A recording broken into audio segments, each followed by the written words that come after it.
What is up, hotties? Welcome back to another episode of Stay Hot. I'm Blaiden Kirk, joined as always by my two favorite co-hosts of all time, Matthew Sponhour and Theo Ash.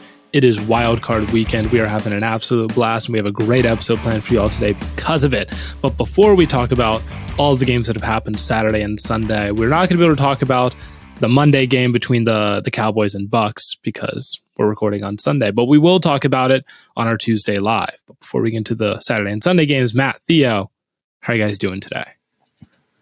Pretty good. Crazy football week so far. Crazy football week. And this was supposed to be the bad week, and it was still a crazy football week. So that just gets me more excited for the weeks to come because this was the third string week. Giants are playing. Like, who do they have kind of weekend? Right. It was 49ers, Seahawks. Right. 49ers, Seahawks. Well, and that was supposed to be... That was supposed to. I mean, that game was still pretty good. Like for the worst. Yeah, they lost a handle on it towards the end, but it was interesting for a long time. That's for sure. Right. Like Seahawks played their heart out. I gotta get like. I was moved. I gotta give them credit. I was moved by all 6 of the games this weekend, and great matchups on the horizon. So I can't ask for anything more. We haven't seen the 6th yet. The 6th could suck. Yeah.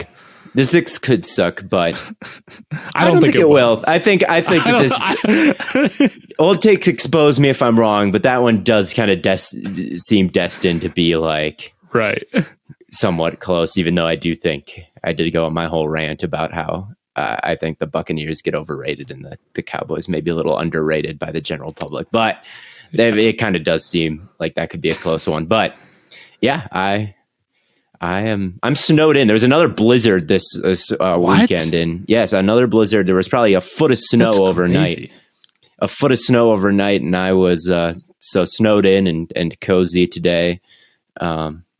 Made some delicious sandwiches. What kind of sandwiches? Had some steak on there. Had some cuts of steak. Had some provolone, melted provolone, and I put some barbecue sauce on there. It wasn't too much more than that. Just a big cholesterol-filled mess of a sandwich. I'm questioning the sandwich a little bit. You'll eat this, but you hate Jimmy John's. It makes no sense. Well, my sandwich was warm. It was warm, and it wasn't like one of those. Jimmy John's, man. Grow up. No, you can't. You can't. If I wanted to go to Jimmy John's, I live a foot away from a Jimmy John's, but I'd never step foot in that weirdo gas station. If I wanted a Jimmy John's sandwich, I would go to a gas station and get one out of the refrigerator and the saran wrap there for a quarter of the price. You could say this about Subway or wherever. I didn't go to Subway. I made my own. I put my heart and soul into. You put grit. I put grit and toughness, and there was a lot of dog in that sandwich. But anyway, enough about my culinary. Me personally, I'm putting cheddar on it instead of provolone. But I think cheddar on a steak sandwich. I don't like sharp cheese very much. The sharper the cheese, the less I like it. That's fair. But I like provolone. It would have been fine though. Cheese, yeah, like most cheese is cheese. Matt, you don't have any. Munster's my favorite. Munster's your favorite? Yeah. Matt, did it snow? You're still in Columbus, right? Yes. Did it snow there? A little bit. Because I was talking to Sophia, and apparently they got a ton of snow over where she lives, which is like eastern Ohio. But we didn't get any snow here in Oxford. We didn't get any snow here in Oxford or Cincinnati. On the broadcast, I didn't see any snow, so yeah. So I was wondering if any snow came through in Columbus, but yeah, okay. Let's talk about some football. First game, the most exciting one from yesterday: Jags Chargers. Good Lord. Dude, you just have to laugh. There's just it's never gonna work out for Herbert. It never ever in his whole life. I'm sorry, guys. It's the Chargers, bro. The Chargers are just cursed. This happens to them all the time. This is like LaDainian Tomlinson eras of cursed. Like it goes back that far. Did you see the passing chart of Justin Herbert's from this game? Dude, it is hilarious, man. They've got like that perfect semicircle all around him. 2 yards in front of his face. That is a completely unserious team built by Pro Football Focus that cannot run the ball and thinks they're playing football in 2038 or whatever. Sorry, man. Dude, the Herbert narratives, it honestly, it shouldn't have taken me by surprise after the game, but it did. It still did. Because the whole game, my timeline's not slandering Herbert. No one is like, oh my God, he's losing it. He's losing. Like, that was never the narrative on the timeline. I'm watching him. And, they picked up over 36 yards per drive in that second half. You know where that would have ranked this year? It would have ranked like 5th. Right, they were moving the ball down the field. They were getting into opponent territory. They missed the field goal. I think they kicked a field goal, and then there was a 3-and-out at the very end. But overall, like, they were moving the ball, and I was like, whatever. Herbert's playing fine, not like super great, but not super bad. But the main thing I was mad about is the rushing game. Yep. Do you know whose job it is to salt the lead away when you are up 27-0? Do you know what unit that falls on? Most of the running time. Backs and in this the case, running Austin game Eckler. In the offensive line. It falls on the running game to do that. If you need your quarterback to do that, the quarterback, that's the other thing I said on TikTok is like, Herbert is carrying this team. And they're like, no, he's not carrying. Bro, they were up 27-0 and they still put everything into his hands. They rushed for -3 yards after going up 27-0. They tried an end around that lost 10. And then there was a 13-yard Herbert scramble, which I'm not counting because it was a passing play. On these designed runs, wasn't that scramble the longest run the Chargers had? Yes. I'm sure. Oh yes, it was. It was the longest run the Chargers had by probably a decent amount. It was like 1 yard, -2, -3, 4 yards, 3 yards, 1 yard, and with a -10-yard end around. -3 yards rushing. You couldn't get in above 0. Trying to salt the game away up 27-0. You couldn't rush for a single fucking yard. Just handing it off, not one. You're stopping the clock every time there's an incomplete pass, which there's always bound to be, right? It's just not a sustainable, and they have no deep shots, right? Because there's Mike Williams. He got played in a meaningless game and broke his fucking back, which the Chargers doctors initially missed when they looked at him, and then they said he's good to go. They do. They do have bad doctors. We've talked about doctors. They have bad doctors. Yep, they've got bad doctors. They were like, no, he's good. He's good. And then they checked him out and they said he was good. And then they're like, actually, no, he fractured his back. What is this team, dude? Literally. Bro, Chargers fans, I'm so sorry. And then they're like, Herbert, bro. It's like, okay, did Herbert play like the greatest game of his life? No, but he played like, you know how many games I've seen Tom Brady win where he plays literally exactly like Herbert did?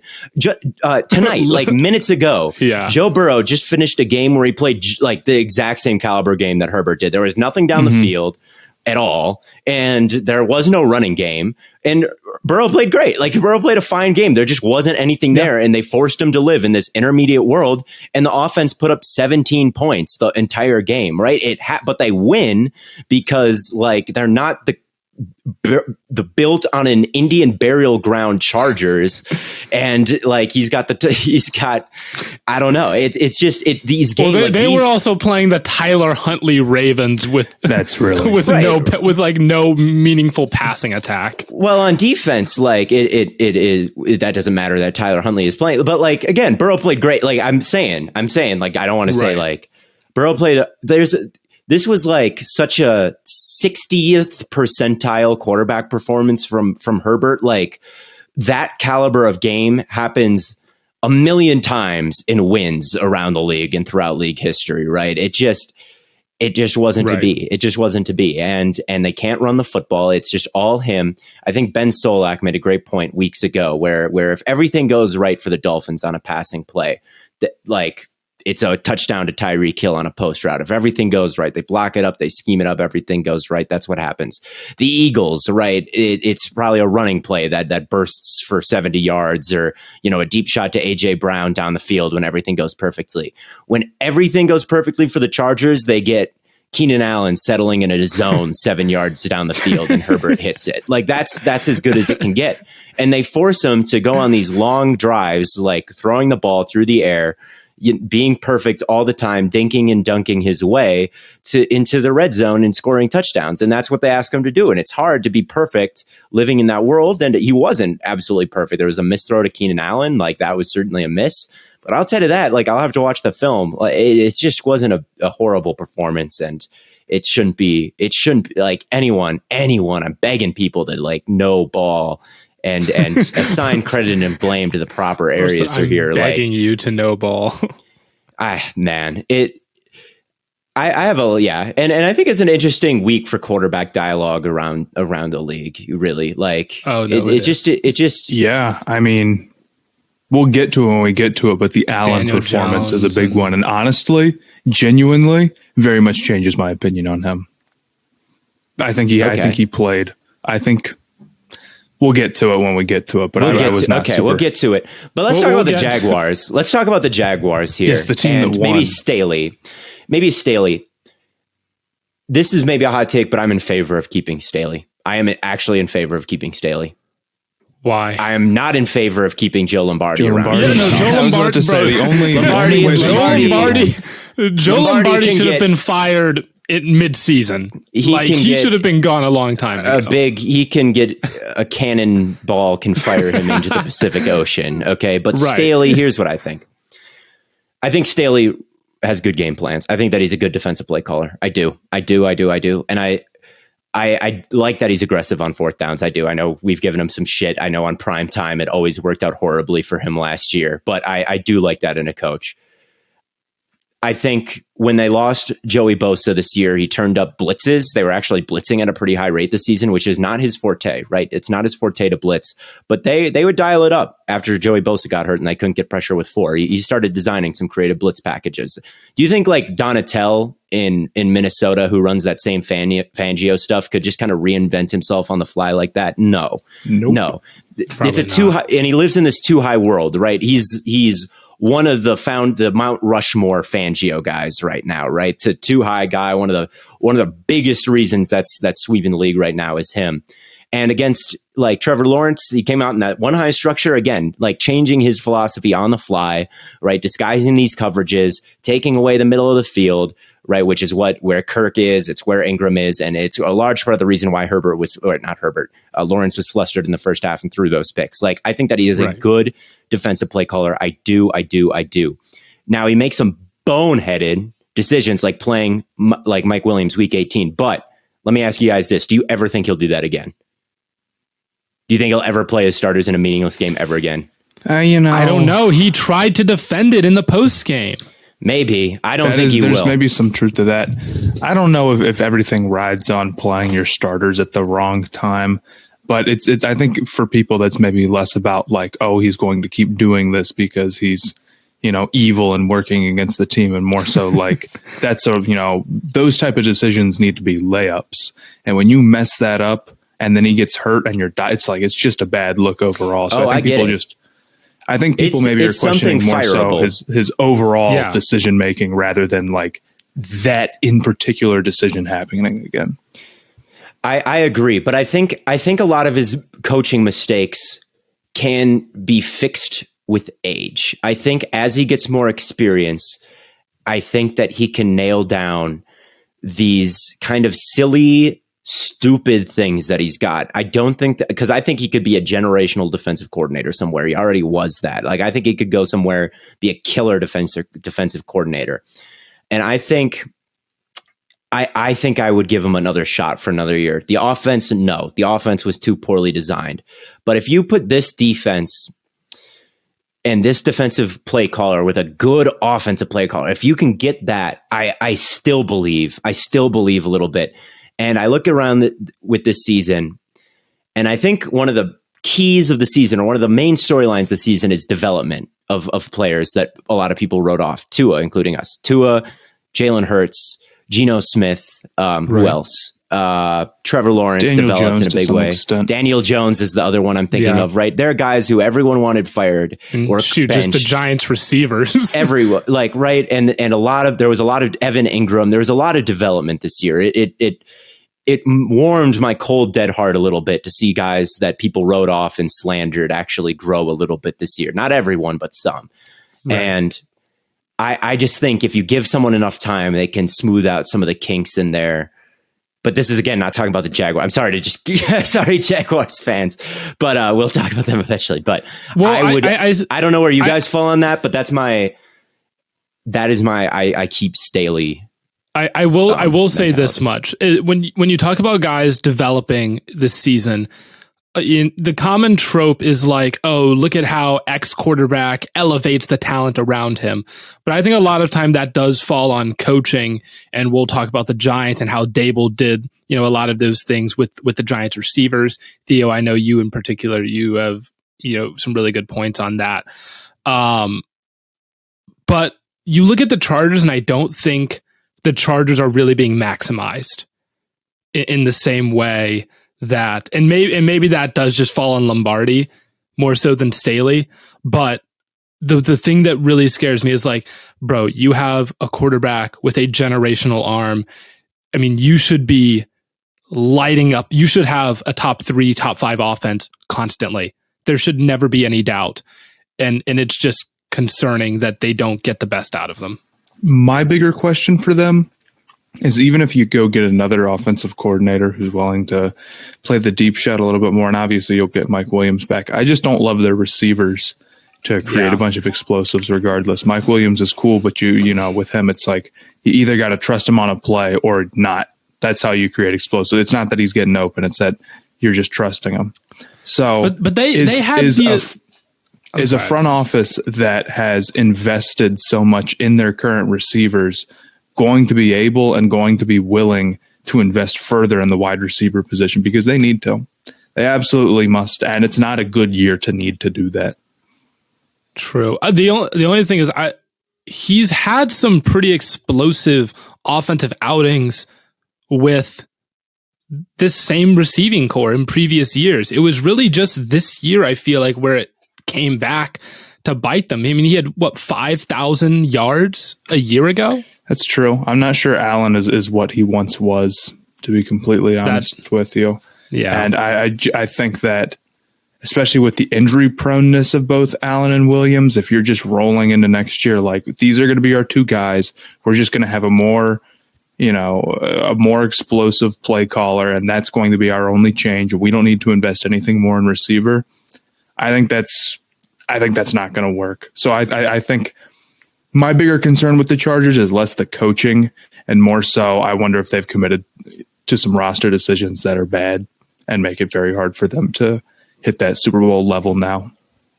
Yeah, I mean, it's tough Herbert, who knows how much longer he has on a rookie deal? Will he play next year for no money? Like, to not get any playoff wins out of this rookie contract and be handing out, big contracts and big offseason additions this offseason, and to come away with nothing that hurts. It really hurts. Yeah, it's bad.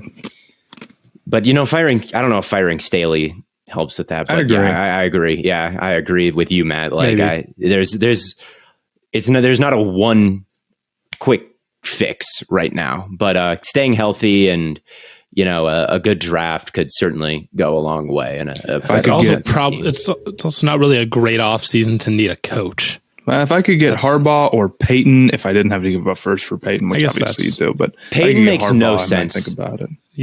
First of all, you'd have to give up a pick. You have to give up a first round pick to get Peyton. Yeah. Yeah, and the Chargers, there was a great thread. I can't remember the name of the reporter who made it, which is unfortunate because he did a great job. But he worked with the Chargers for a long time, and he made the point that they've picked in the first round like 23 straight drafts actually, or something I saw that like same that. thread.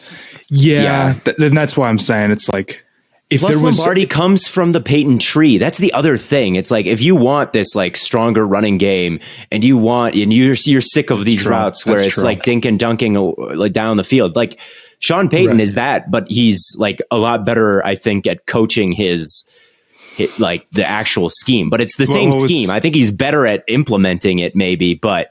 Again, and maybe he could adjust better than Lombardi could with a different quarterback. Like, that, I guess, wouldn't surprise me. That would be my guess, because you also have to remember that, what was that Drew Brees stat towards the end of his career where it was like he has not hit a pass 35 plus air yards for several years towards the end of his career while he was still playing serious football. So I wonder how much he wants to do that versus it was the quarterback that he had, and it was just better with Breeze. But there's no way for us to know, really. Right. Jim Trotter was the name of the reporter. So if you want to read a really good thread on why Peyton is probably not going there, that's a good one. But anyway, let's talk about the Jaguars. We just spent 20 minutes talking about the Chargers. I think there's the most to say about him. But look, the Jaguars, I mean, Herbert deserves a lot of credit. Or not Herbert, Jesus Christ. Lawrence deserves a lot of credit for, having a slow pulse and, not freaking out and keeping his composure and being able to turn it around in the second half. That's a big takeaway. And Doug Peterson is one of the best in our game. That's another thing. He is he is just really, really, really good at this. And he was in Philadelphia until Wentz forgot all of his mechanics.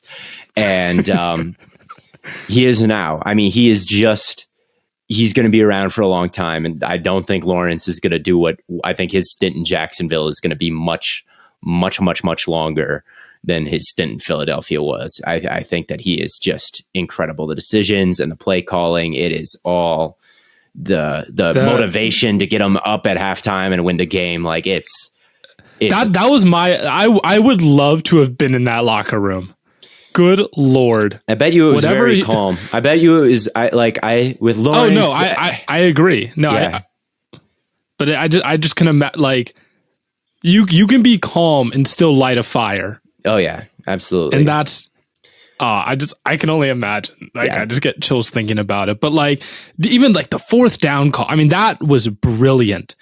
And you talk about Ben Solak made a post about how the fourth down call was basically a cut and paste of a call they made earlier in the season when they played the Chargers. And they just picked on Asante Samuel. They're like, yeah, you're too small. We don't think you can make a tackle in open field. And we were right. Terrible twice. Player who played a terrible game. And the defense too. I think, like, again, the -3 rushing yards after the 27-0 thing, like they deserve a lot of credit for that as well. I mean, they would play in base. And the Chargers didn't even want to test them when they did that. When they had that heavy personnel and they had one-on-ones across the board, they've just got monsters on that line. Yeah. And the Chargers, like, they didn't even want to try it. It doesn't take much to scare the Chargers out of running. It doesn't take much, but it doesn't take much. But man. And they didn't allow any of those deep shots down the field. Like, I get that the Chargers don't have the personnel to do that, but they were solid on the back end and didn't allow any rushing. And there's just not much more to say. They've got a bunch of, and they can do the same thing to the Chiefs, right? Because the Chiefs, you remember what happened last year against the Bengals? Like the Bengals started dropping 8 and dropping all these guys, and the Chiefs just wouldn't run it, and they made them one-dimensional, and they won the game. Like that's a formula that the Jaguars can follow, right? Is really shut down that Chiefs rushing attack as well, and the interior of the Chiefs offensive line is way better than the interior of the Chargers offensive line. But still, like that's a very good thing to have. It doesn't matter, like, run defense. Oh, no one wants to run it. Why are you running on first down? Da da da da da. All this stuff. It doesn't matter until it does, and when it does, it can come back and bite you quickly. I mean, it feels like every AFC team could have, like, run all the AFC powerhouses, the Chiefs and the Bengals and the Chiefs and the Bengals and the Bills. Like, they all maybe could be a little bit more consistent running the football and can all get scared out of that a little bit too easily. And the Bengals are the best at it. So yeah, the Bengals are definitely the best at it out of those three, I think, over this. But they weren't tonight. And they almost lost. So it's something that can, in the playoffs, like, if you can make a team one-dimensional, you can. All it takes is a couple turnovers. All it takes is a couple turnovers. Mahomes, I wouldn't say Jags he's necessarily being willing, super prone to them, but it's possible. You can get them out of them. The fact that the Jags were down 27 and still ran the ball 21 times, that, like, how much of that was after they went down? I mean, Travis Etienne had 20 carries, 109 yards. Yeah, no, I don't quite remember exactly when in the game it happened, but it's pretty. Did they rush it more than the Chargers did? Because that's, again, another pretty damning stat. It depends. Do you if you count Justin Herbert, if you take out quarterback runs, they ran the ball the exact same number of times. Like with their running backs, they ran the exact same number of times. With quarterback runs, the Chargers ran it twice more, but they still had like half as many yards. Yeah, and you trust Peterson's play calling, right? You saw the Bengals just like, I don't know what the hell Harbaugh was thinking at the end of this one. Just like, I don't know if he thought his timeouts rolled over into next week, or like that outside run when you're trying to get down the field that drew a holding penalty that lost the game for them. Like, Peterson's not doing any of that dumb shit. Okay. So like, that's another advantage they have. So I think they're very dangerous. Like, again, we've talked about the Christian Kirk in that receiving core. Like, Evan Ingram's a real weapon. Like, he is a very, very real weapon. And one of the Ingram's top tight been ends, a pleasant surprise. He's one of the top tight ends in the whole league. And Kirk, Kirk is good, and Zay Jones, like, they all have their moments. It's a pretty well-rounded team. I don't want to say they're great or anything, but they can win.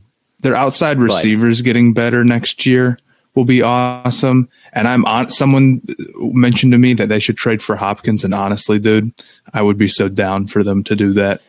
I'd be down too. They'd be paying their receivers so fucking much money between Ridley. It's worth it. They'd be stupid. They'd be so I'm good. on team. It's worth it, man. But that's neither here nor there. It's kind of funny for the Jaguars, because it's like, it almost feels like they're not playing next week to me.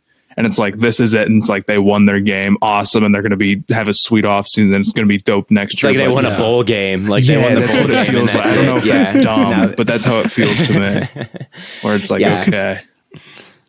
I think they could use Hopkins, though. I remember when I was doing my Hopkins video on the All-22, I thought about maybe giving him to the Jaguars at the end. Again, I looked up their contested catch numbers, and it's pretty bad, honestly. Like, they don't have... And getting Ridley is not going to help that either. Like, Ridley's not a great contested catch artist. Their best one is Marvin Jones, and he's almost certainly gone next year, whether that be retiring or free agency. So they could definitely use a contested catch ball winner. I just don't see any NFL team just spending, huge on three receipt like Ridley. It'd be hilarious though. Yeah, Ridley, Kirk, and like I just don't see a team. They could make it work though. But that would work. Everyone else is like on a rookie deal, basically. Like, well, just Lawrence, really. I mean, Lawrence and Etienne, I guess, and they've got Walker, Etienne and Trayvon.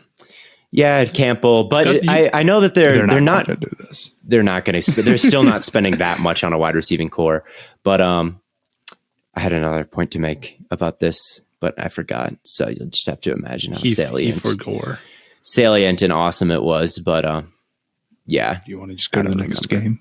I hate Let's go to the next game. That. Punt on your point here, man. But yeah. 49ers Seahawks. This game got away from the Seahawks, like you mentioned earlier, Theo, towards the end, but they put up a fight, and I'm proud of them for it. I thought that.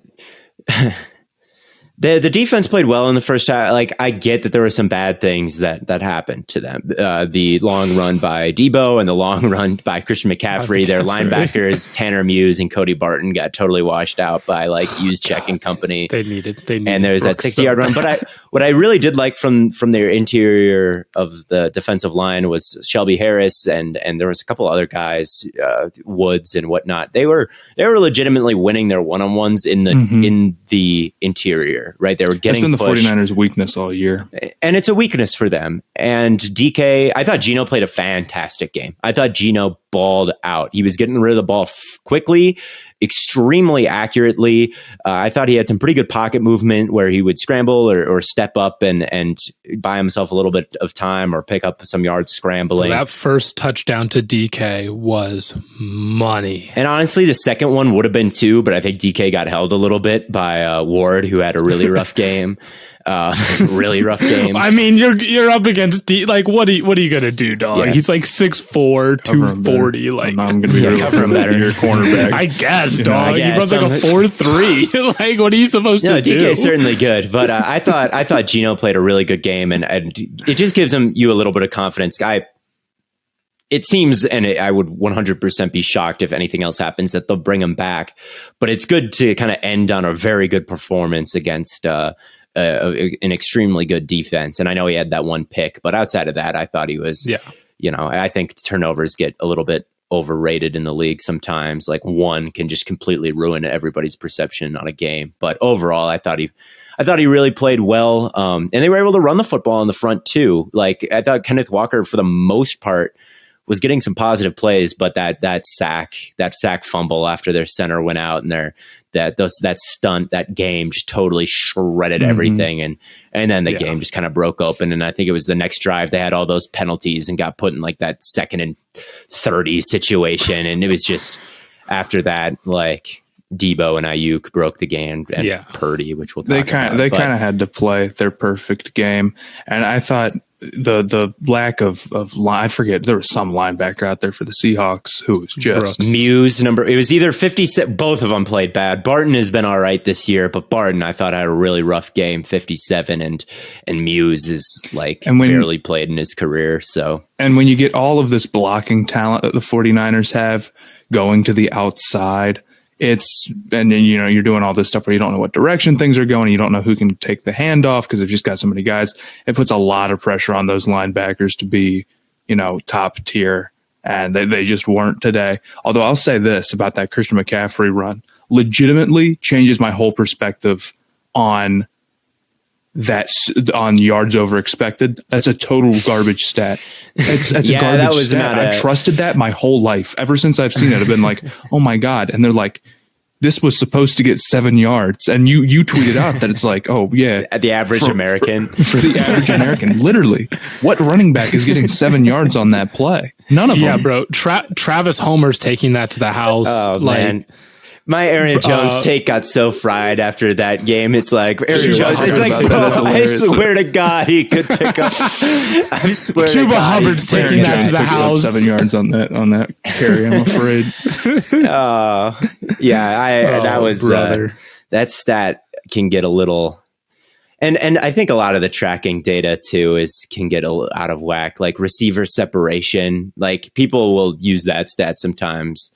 And you'll go to the top of receiver separation on Next Gen Stats, and the top ones are all slot receivers and tight ends.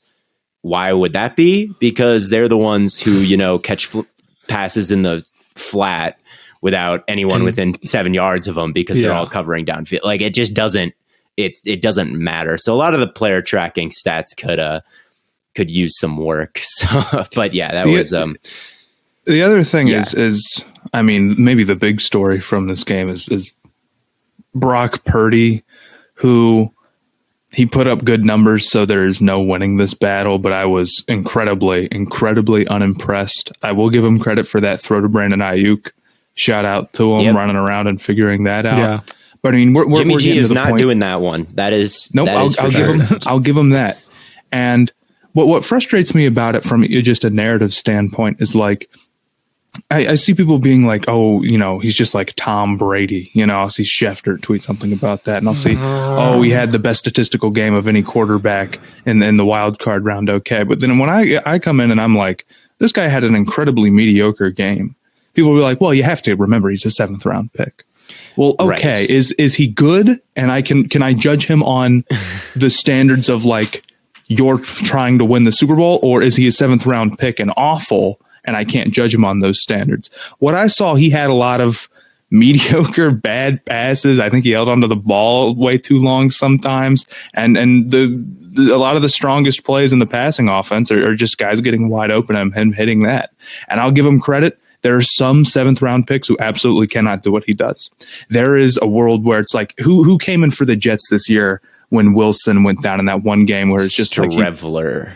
Okay. There's guys who like they come in and they just like no offense to this guy, but it's like you saw that pass he had. It's like, okay, this guy really he's a tight end. He's like right. he's not he's not NFL caliber at all. NFL, That's not true for Purdy. Right. And for a guy who was picked last, him being NFL caliber to some extent is impressive, and he is. But no, I'm not sitting there, watching him throw this pass like 7 yards too far inside and his receiver come inside and still get it and being like, wow, what a pass by him.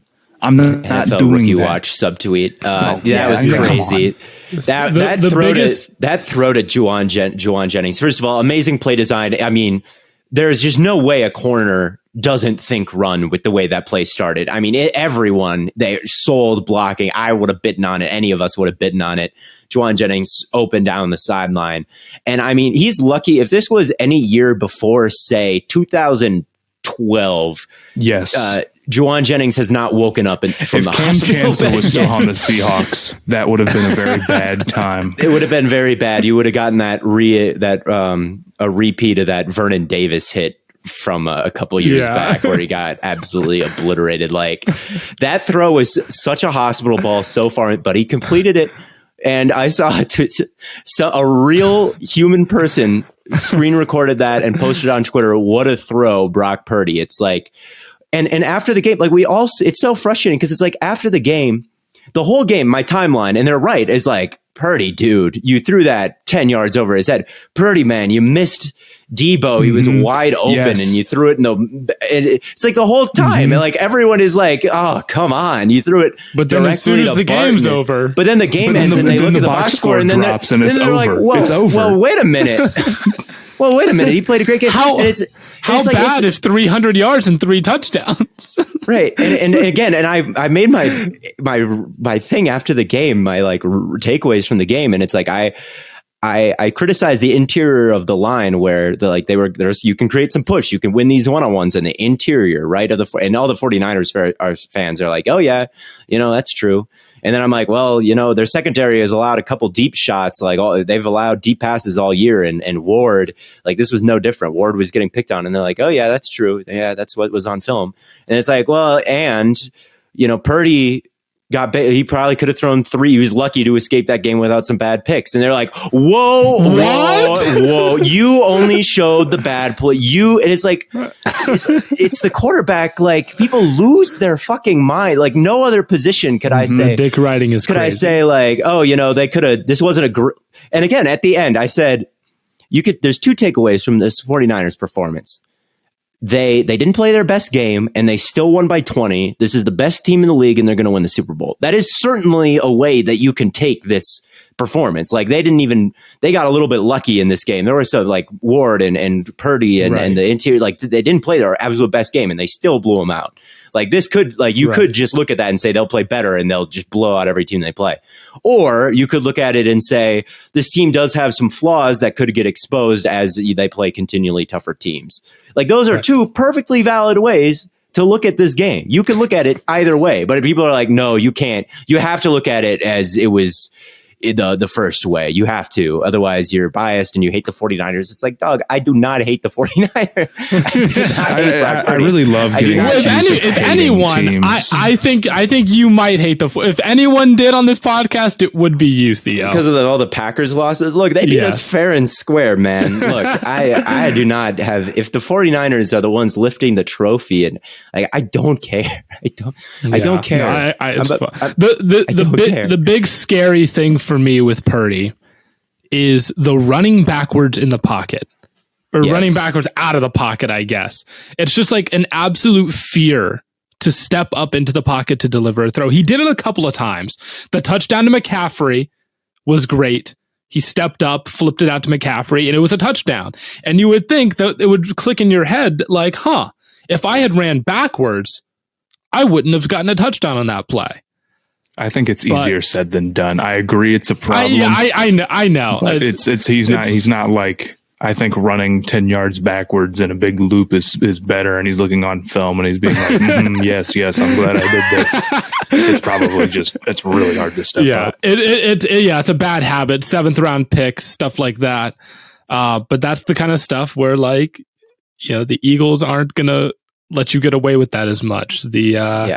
They can win it all, though. I feel like that. I feel bad because I feel like I've rained on this 49ers parade too much, because just as like a counterculture to everybody being like, Purdy should be there, like they should cut Lance, like no chance he should be the starter. So there's always like my takeaway is like, well, if Purdy can do this, like Lance probably can. And I know that he did play great against the Bears, but again, like that was week 1 in a huge rainstorm. And like, I just feel like he deserves like a real shot at this thing, considering all the picks they gave up and some of the flashes he's had. But anyway, I feel like because of that, I haven't said enough positive things about the 49ers, but like, Ayuk is special, dude. Ayuk is a really, really good player. I know he had the drop, and it would have been sick if Purdy completed it. But, I mean, he just moved. Like, again, you look for people who move different.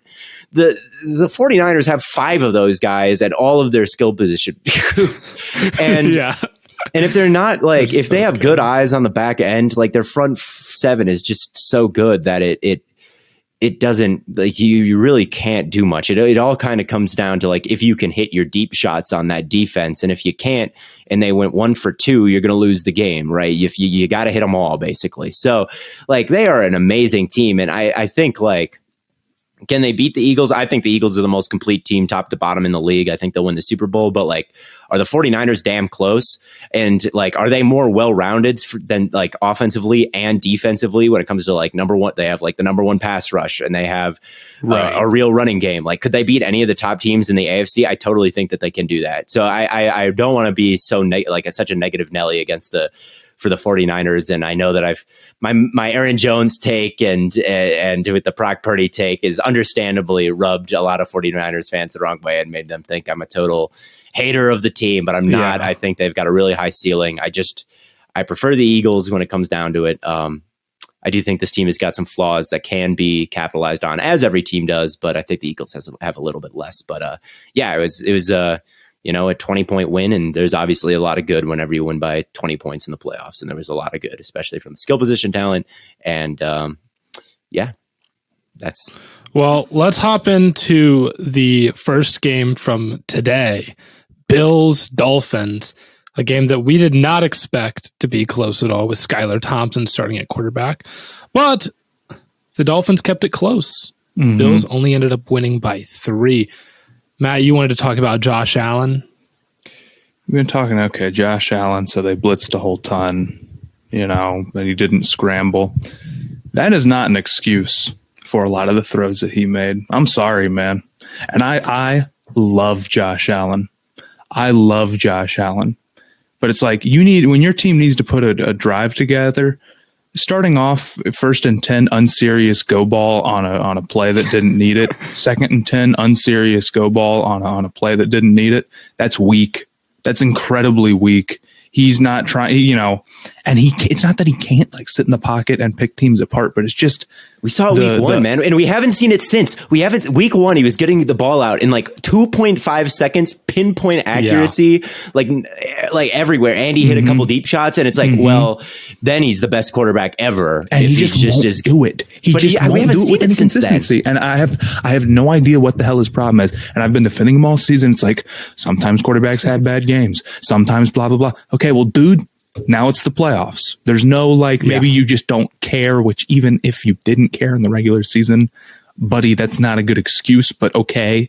There's no, off game crap. You have to be putting it together. You're playing, thank God they're playing a Dolphins team that had a quarterback who, God bless him, had no chance of winning this game, basically. And if they had been playing any other starting quarterback in the NFL, or probably 50 other guys in that spot, the Bills would have been out in the wild card after everything they did. And a lot of it falls on Josh Allen. It does. Now, there's some other problems. They can't run the ball with any consistency, although they were not running the ball poorly today.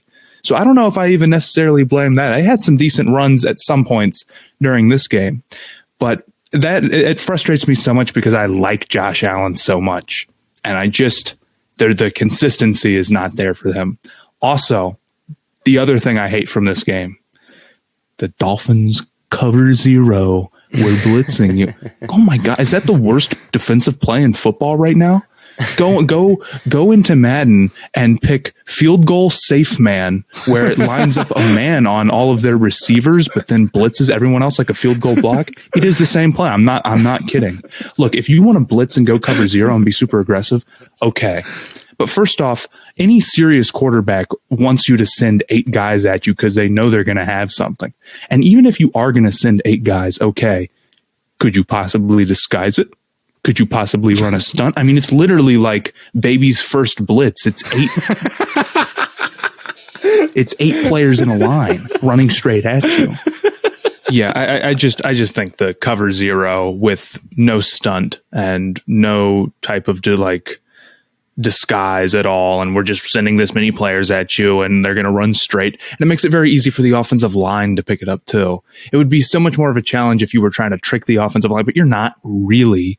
And yeah, I mean, you've got the numbers, and I get that's the point, and maybe you're kind of just like, that's enough for these cases. But the 2 times I've seen them do it, off the top of my head against the Bills, were both very big plays, and obviously didn't work in this one. So I think you can get so much more. And especially on 3rd and 15, they pull this play out when they've already got them. You've got them beat.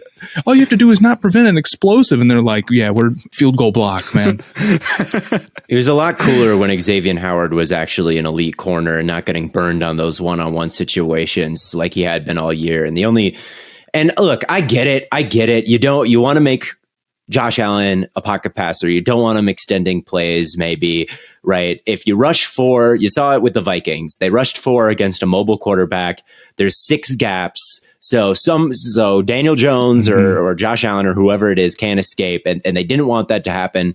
And it worked sometimes. They created some chaos. He took maybe the bait, which was the deep shot, and missed those deep throws, like you were saying, Matt, earlier when he missed those long balls. So and like as they kind of went on in the game, they kind of dialed it back when it came to like their blitzes, and only used it at a small handful of times in the second half, and maybe that confused him a little bit, that kind of change of pace. So, but I agree, man. It's just tough to send. They got put in a hole early because they ran cover 0 without the personnel to really deal with it, and they're lucky that Khalil Shakir dropped a deep ball that when he got behind Kadar Kohu, I think is how you pronounce his name, and that looked like a catch and ended up not being one. So it was a big part of the reason they were in that 17-0 hole. So I definitely think that when you look at the way that their corners have played all year and how Xavier Howard has held up all year, it's a bit tough to justify running it that much when it didn't really work. I mean, I get the vision, and there's no great way to play Josh Allen. There's no like, oh, just do this. This is his huge weakness. He doesn't really, he's capable of beating anything, and he had some crazy throws today. But, in the playoffs, the style of play that's best is the safer one, right? Win or go home. And his style recently has just been a little bit too turnover prone to really, in my opinion, trust him to go all the way. The Chiefs are my official pick out of the AFC. I think they could very easily get beat by the Bengals next week, which I think we'll talk about. And I don't know if this defense is good enough either. I know one of the touchdowns was a fumble recovery, but I mean, Skylar Thompson threw some balls that could have been caught, right? Like he threw there was a shot up the pipe that went through Gesicki's hands, and there was some throws to Waddle that maybe he could have come down with. That was a brutal drop by Waddle, man. So there could have been they're lucky more points didn't get put up by Skylar Thompson. They were blitzing Milano a lot. They were blitzing Tremaine Edmonds a lot, and they don't want to do that. They don't want to live in that world. They want to get pressure with 4, but without Von Miller, they don't really have the edge rushers to do that anymore. So they're kind of playing a game they don't want to play, and they've been giving up. Mac Jones got him for some deep shots in the last one. Skylar Thompson got him for some deep shots in this one. Like, is this the pass rush? Is this the quarterback? Like, are they going to make mistakes? I don't trust them going forward. We talked a lot about the first 2 games. I don't have much to say about this one besides like the Bills have a very high ceiling when everything is clicking, right? And we remember last year when Josh Allen, like they literally didn't punt versus the Patriots and just shredded them. Like at any time that can happen. But I just don't know if I trust that. I haven't seen that from the Bills in a long time this season, or a really complete team performance where they limit mistakes. And I just don't think they've looked like a true Super Bowl winner in a while now. So it's tough to write him off because they really can turn that on at any time. It's like, and I really do love Josh Allen so much, and he can do that at any time, but he's gotta do it. And him not like playing like this and just dumb mistakes and like trying to do too much when you're already getting sacked and fumbling and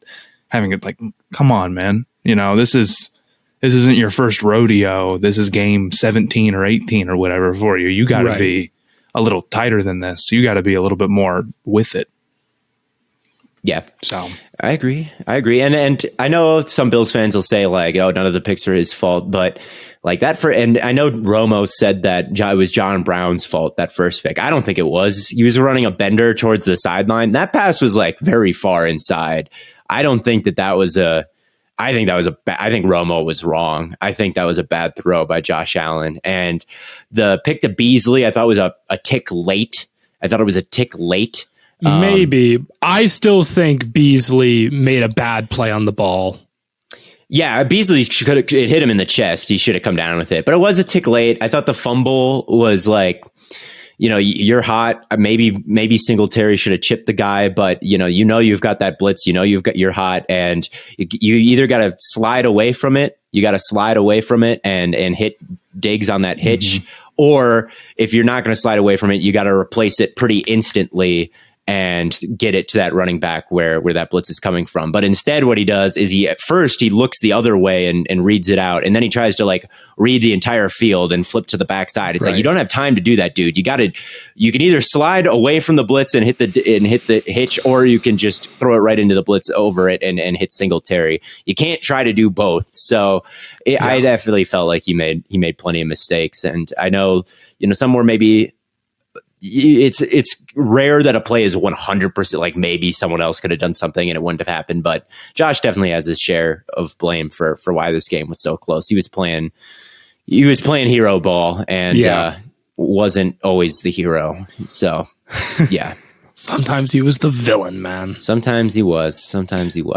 I'd also like to say that some of Skylar Thompson's throwaways looked like live grenades, man. I don't know what it is. He had some of the funniest like batted passes or thrown away balls like I've ever seen, man. Matt's pulling out the craziest metaphors. His baby's first blitz and live grenade throwaways. That's what they look like, man. There is one there. Yeah, I know exactly. There's two that come to mind. One where Milano, I think, sacked him and his knee tapped the ground and he was like hitting a Kareem Abdul-Jabbar hook shot as he was hitting the ground. And there was one other early in the game where I think Romo gave him credit for not taking the sack. And he just kind of like was falling backwards and he was like, he threw it up and it almost got picked, but at least he didn't take the sack and then he just got engulfed on the next play. So I don't know. The Bills can turn it on at any point. They're capable of some crazy master classes, but to me, they were my pick to win the Super Bowl before. And I think like this was a good reason why there are real reasons to be nervous about them. And I think any Bills fan would agree. I follow a couple Bills fans on Twitter and they were all like, that was bad, guy. Like, I don't know, guys. So I think most Bills fans can rationalize why people think that, but they were on a 10-game win streak coming into into the playoffs. And I was like, it doesn't feel like it, or maybe it was an 8-game win streak, but I'm like, it doesn't feel like it.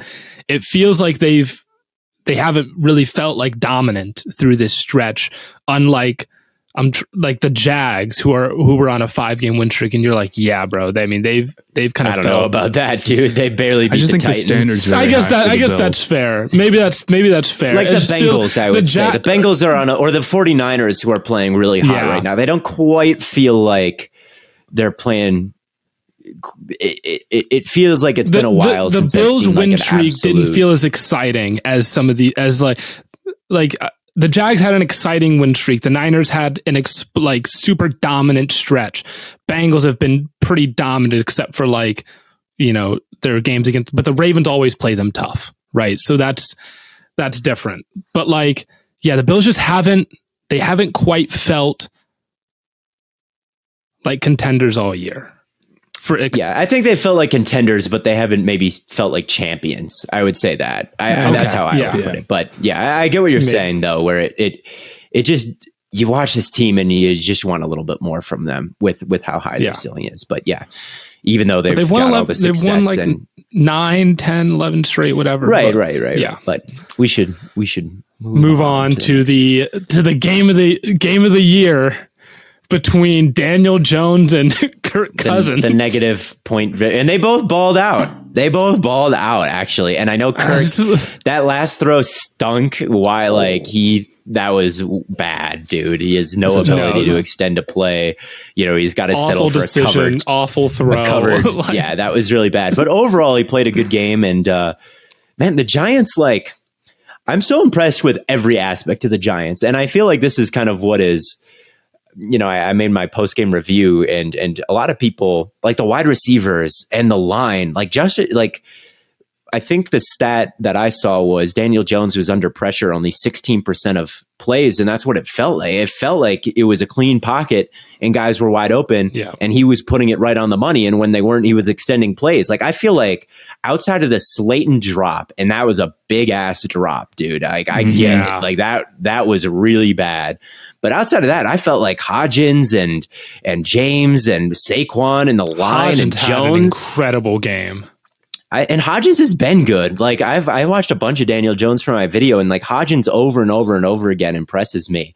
So that's kind of my thing when I talk about Jones. And now I'm getting branded as a Daniel Jones hater because I think Kyler Murray is better than him. So am I. I'm like, yeah, he's been overrated, but he's been really good. He's not overrated now. I think he's like properly rated by most, or maybe underrated by a lot now, but overrated by some Giants fans who like swear up and down that he's like super elite right now. But the guy balled out today. The guy really did ball out today. He had a good game. There is really nothing I can say where he did something bad or anything wrong, but it's true for everyone on the Giants. And that's what makes Daboll so good, is like people, Daniel Jones, he has no help, right? He has nothing going for him, but it's like, when I watch the Giants, like these wide receivers, they may not be super talented, but they're open. The scheme gets them open. And you saw it today. They're open all damn day. And like Hodgins made an incredible catch. I can't remember if it was James or Slayton in the red zone, like a toe tapping thing with his back to the sideline to make it like a 4th and short or 3rd and short or something like that. That was a great catch. Saquon had some sick moves, those spin moves, like where you made some guys miss early in the game in the burst, and Hodgins like sealing and end manned on the line of scrimmage on that play, blocking. Like, it was like a really good team performance from Jones and from these wide receivers and from this line. And it was from the jump, from the first drive. They looked like that. And they didn't miss a beat. Everyone played elite. And that's one, like, the Vikings defense is not very good. It's not very good. Everyone on that defense is like 30 years old, and they're slow, and it's Kendricks, and it's Peterson, and it's Za'Darius. It's a very old, and it's Harrison Smith. It's a very Danielle old Hunter team. Is still good, though. Danielle Hunter's still good. He's still good, but yeah, you're right. But it's a lot of old players, and we're in week 19 of the season, right? So they're not playing their best ball, but it's still impressive. It was still a very impressive game from the Giants offense, and from Dexter Lawrence, who is like, if Aaron Donald really does retire, like he put in his bio for 8 minutes today, like Dexter Lawrence is going to get in that conversation. Like, obviously I think it's still Chris Jones, but Dexter Lawrence is class, man. That guy's been absolutely dominant all day. He was throwing, I know Viking fans are excited because they were getting Bradbury back. And they were talking about that early in the broadcast. They were like, the Vikings think they can handle Dexter Jones better this time because they've got Bradbury healthy. And like, as they were saying that, Lawrence like threw Bradbury out of the way and made a tackle. Like, and Adoree Jackson played great, and they bracketed Jefferson. And it was just it wasn't a perfect like thing. Like, I was a little bit disappointed because there was a lot of holding, I guess, on or uncalled. I think maybe some holding in the trenches on Thibodeau, but I was kind of hoping for a bit more from some of those defensive linemen not named Dexter Lawrence with the banged up offensive line. And yes, they like bracketed Jefferson every time, but there were some big plays from Thielen and Hawkinson and whatnot. So, and Cousins was cooking for most of that game. Like, he was really playing well for most of that game, despite the pressure. So, there's definitely still some holes in that. Kayvon didn't pop out on the box sheet. And I know you mentioned he was getting held a decent amount, and bro, Giants fans were so mad about it. But like, bro, he was getting after it. Like, he was fighting through it. I got to give him a lot of credit. He looked really good. Like, he plays with a lot of effort. I think he's going to be a very good player, but maybe some of the like they still start like Jalen Smith, the old linebacker who got cut by the Cowboys and the Packers, and like on that touchdown that was mesh, he just like lost his mind and he abandoned his hook zone and like double covered someone, even though there was like very clearly a guy in that zone to cover that crossing route, and then they just hit. Right. It was KJ Osborne like directly behind him. Their linebackers are still bad, and like, who is the guy? There was a fake smoke concept, and one of their corners totally just flew upfield, and Hawkinson was just wide the hell open on that play. So the defense still and even the offense, this was a great game. But like if they run into a team where they can get in a bear front, there's 5 down linemen, you get one-on-ones across the board with some of these interior linemen, and you play man coverage on these receivers. Like, do they have the talent to beat a team who can just line up and beat you like that? Like, I don't know with this Giants team, but it doesn't matter. They were never, like, on paper, the fact that they're in the second round of the playoffs is crazy.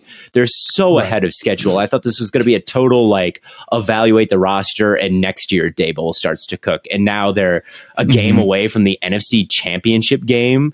Against a team that the backups just played pretty well against in week 17. Like I'm done writing this team off completely. And the Eagles aren't really that team that is going to, play 5 downs and they want Jonathan Gannon wants to get pressure with 4 and play zone coverage too a good bit. So yeah, I think I give them a chance. I'm done downing them, but this was a really good performance from everybody on the offense and most players, especially Dexter Lawrence and Adoree Jackson on the defense. And as far as the Vikings go, it's tough to see like how they get better from here. Like, how do you beat 13-4 when they were kind of so fortunate with everything this year? Yeah, it's a little bit tough to see the path. Maybe they fired Donatel, who is just kind of uninspiring and bland with the defense and hasn't really adjusted out of that too high shell or blitzed like Staley has or anything like that. So maybe they make a change at the defensive coordinator, but I don't know. It's tough to see. I think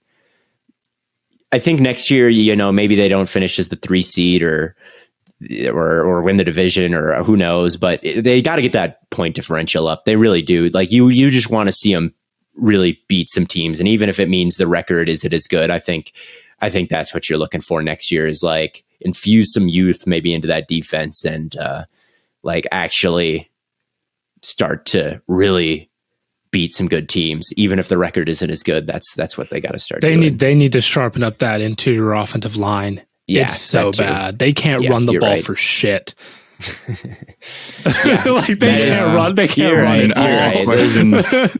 I question any roster construction paying, Kirk Cousins as much as he's getting paid to be the level of player that he is. I'm sorry. I know that's the easy out, but I think it's true. That's a very tall task. It's hard to pay anybody, and paying Kirk, who is fine, who had a solid game today, but who is not creating offense, the money you're paying him. And there's no way to get out of it, right? So, I mean, as far as what they're going to do, obviously they just kind of have to go through it. And I don't think it's so bad. You're like, okay, well, we give up. We're not going to try. Approaching a rebuild is the thing, because it's like eventually, like, Harrison Smith, like maybe this is Harrison Smith. Like I think Dalvin Cook is going to be gone next year. That's for sure. And that's not the world's biggest loss, but like how much longer is Thielen or Harrison or Kendricks or these guys? Like it just kind of feels like they're like, how open is this Super Bowl window? Like it feels like because they were bad last year. Now they're 13-4 in the 3 seed. It feels like they should be on the up and up, but it just doesn't feel like this window is like wide open, and it feels like they could be. They feel kind of saintsy. Yeah, it's a strange. It's like how long have these guys been the core players on the team? They've been doing this forever. And that's the problem with the Saints, right? Is like I expected them to be one of the best defenses in the league, but then all of a sudden it's like, well, now all like really quickly. Cameron Jordan looks old. He looks old, and Tyrann Mathieu is your core player, and Demario Davis, who had a great year. But it's just kind of an old. You build it on old players, and it's like any one of them very quickly can go. Shows. And you find yourself like at the bottom left-hand corner of that pass rush win rate chart, like Cameron Jordan this year, or something like that. It just can go very quickly. So. I'm very interested to see what they do this offseason, and I haven't thought in maybe enough detail, like just in the hours after they've lost, about what exactly I think they should do. Right. But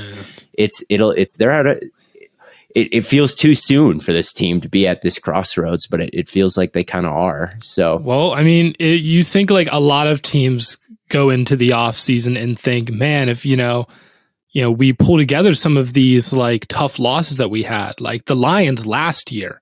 Right. It's like, a lot of their losses were 1 possession games. If they, you pull those together, you're looking like a pretty good football team.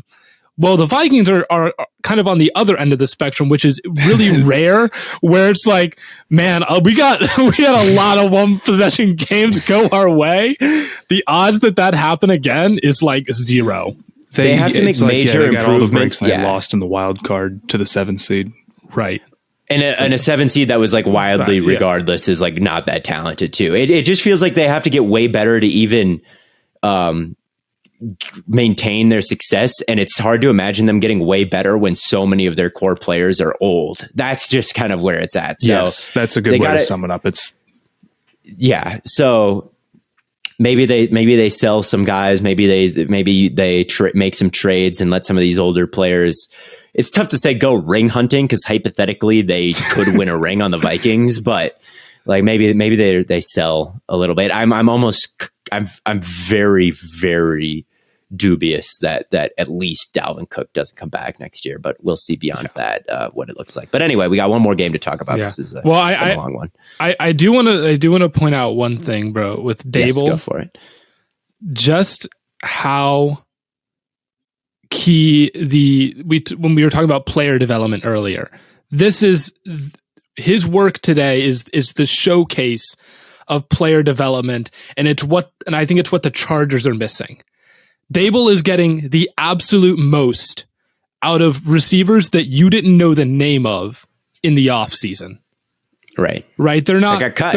All of these guys got cut from. They're not asking Isaiah. They're not asking Isaiah Hodgins. They're not running screen passes to Isaiah Hodgins. They're saying, okay, we're gonna line up and we're just gonna run a simple route concept that we know is gonna get these guys open.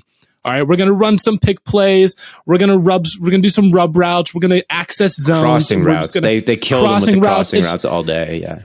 Yeah, I mean, we're just going to run these simple route concepts that we know work. And when we need to, and when we're like, okay, pressure's coming, let's just get something off quick. Guess who they're going to? Saquon, right? Or they're going to boot out with Daniel Jones, right? Because they have the athletes there, and they're like, that's how we're going to play ball.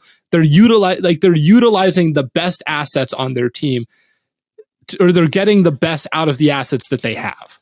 And there was a stretch, one more thing about Dable. There was a stretch earlier this year where they were a power running team versus the Texans. They ran it 35 times with Saquon. The weeks prior, 20, 24, 22, right? There was a 31 carry performance versus the Bears. Versus the Vikings today, it was 9. They don't just have one identity. They don't it's not like they're the Titans where we're going to pound it with Derrick Henry no matter what. That is our whole thing. Right. They can access that though, but they can also be a team where they spread out and it's gun running and it's, we're only going to run it 9 times and it's going to be all these crossing routes. They do a really good job tailoring the game plan. It's not just one thing and we're going to do it no matter what. It's what does this defense call for to beat it? And we're going to do it. And that is the mark. And Kafka, that's the reason why he's getting play calling or head coaching offers or interviews right now. Their wide receiver coach is a former offensive coordinator for the Eagles, and Dable is obviously been everywhere. And they've just brought together kind of this all-star team, it feels like, and they're more than cooking. This is the Bear culinary. This is chef. A master class of chef. Offensive play calling. Listen, if your offense sucks, no more excuses for we just don't have receivers. Like the Titans, we don't have any receivers. Bro, shut up and call better plays. I don't know what to tell you. Call better plays, dog. That's all I can tell you. But yeah, one more game. Ravens Bengals. It just ended right before we hopped on to record this. And it came down to the wire. Common AFC North football W. Literally AFC North football is just, it's unmatched, man. Taunting calls, got some big hits. Yeah. That's an AFC North playoff You gotta game. love it. You gotta love AFC North playoff football. I mean, you already talked about how Joe Burrow had just kind of a standard. It was good. Intermediate, whatever football. Do we talk about the Dobbins? The Dobbins quote that just dropped.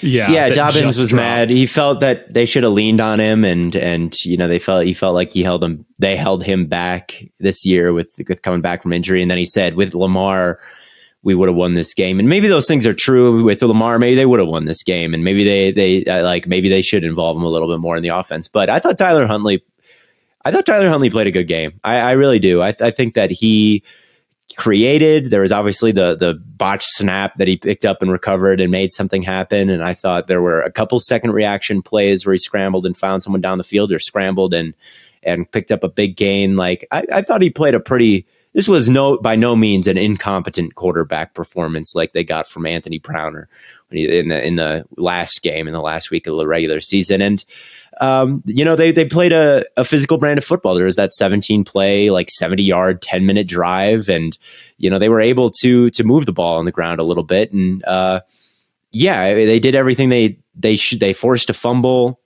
They had these long drives. It just came down to that 99-yard. You just can't have that. I'm afraid the Bengals are the team of destiny. I mean, you can. I like the strategy, control the clock as much as humanly possible. You can run the ball well and just limit possessions and hope that the breaks end up favoring you towards the end. And they did not. They did not favor you towards the end by about an inch. Do you guys think that this is a worrying performance for the Bengals? Like, are you concerned about them more than you were before the game? The Ravens always play the Bengals tough. That's what I think too. They always do. But the line is cooked. It's in so big trouble. big. I mean, they have do they have single 3 guys down? 3 guys.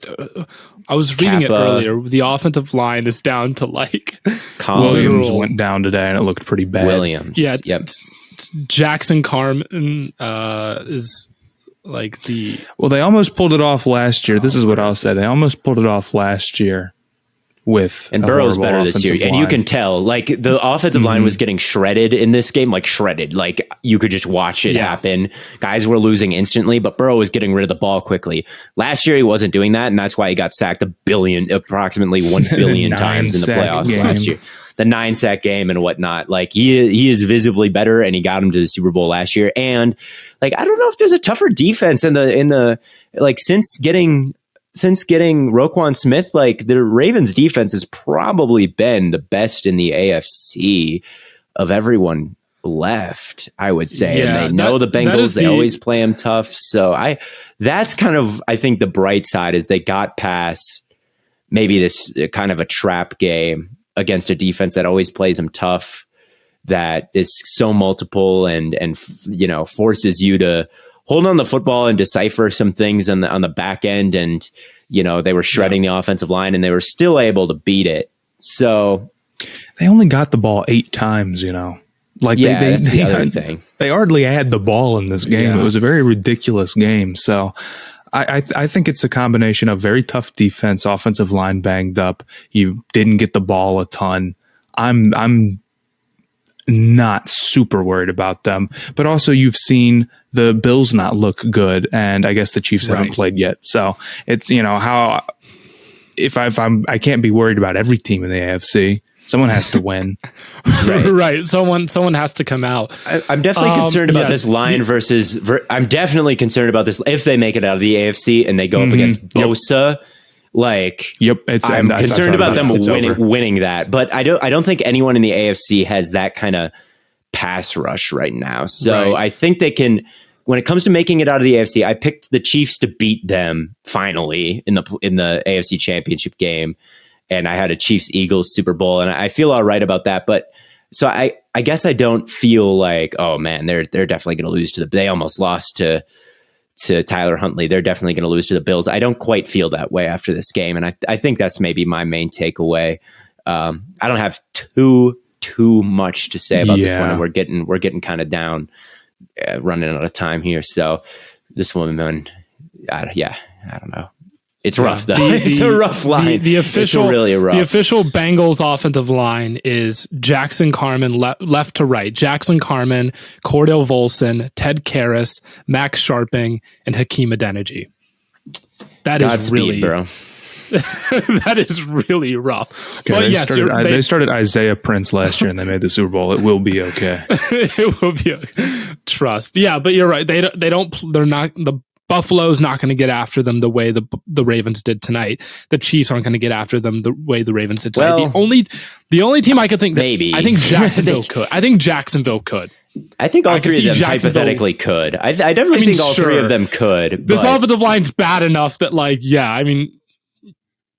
anyone's probably getting through. But I don't think those teams are holding the Bengals to zero offense explosive plays. That's kind of where I think that the Ravens are the toughest matchup in terms of the explosive plays down the sideline, just because of, they really try to funnel Burrow into the seams and try to, maybe take advantage of that lack of arm strength as he tries to fire it up the seams. And I just don't think there's just not a lot of teams in the league that play like the Bengals do. There was a big play late in the game where Odafe Owe made a good play in coverage, where he had to throw it over Odafe and he missed Chase High, and they just run all this weird shit. And it always seems to give the Bengals troubles in a way that the Chiefs just don't. And we'll see about the Bills, because we haven't really seen prime Bengals versus prime Bills very much because of the Hamlin situation. So I have mixed feelings about it. I definitely do think, could Chris Jones annihilate them? Yes, he could. Could that ruin the whole game? Yes, it could. It really could. And could Ed Oliver do the same thing or something like that? Maybe, but I'm not.